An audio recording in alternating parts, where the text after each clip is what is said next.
যদি হঠাৎ করে একদিন হারিয়ে যাই, কেউ কি খুঁজবে? হয়তো না। যদি আমার আইডি থেকে ভিডিও পোস্ট করা না হয়, কেউ কি মিস করবে? হয়তো না। ইনবক্সে মেসেজ আসবে কিন্তু সিন হবে না, রিপ্লাই পাবে না, পরে থাকবে ওইভাবেই। কেউ কেউ হয়তো অপেক্ষায় থাকবে, এই বুঝি আসলো অনলাইনে। আবার কেউ কেউ হয়তো টেরও পাবে না, কেউ একজন নেই, কেউ একজন হারিয়ে গেছে।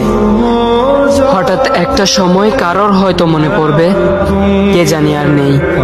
কষ্ট করে নামটা সার্চ করবে, পুরনো ভিডিওগুলো দেখবে আর ভাববে হুট করে কোথায় চলে গেল।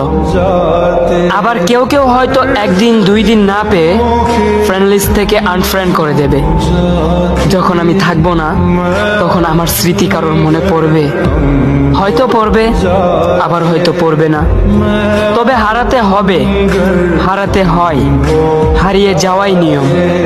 পার্থক্য একটাই, কেউ আয়োজন করে হারায় আর কেউ হুট করে হারায়। আমি না হয় হুট করে হারিয়ে যাব।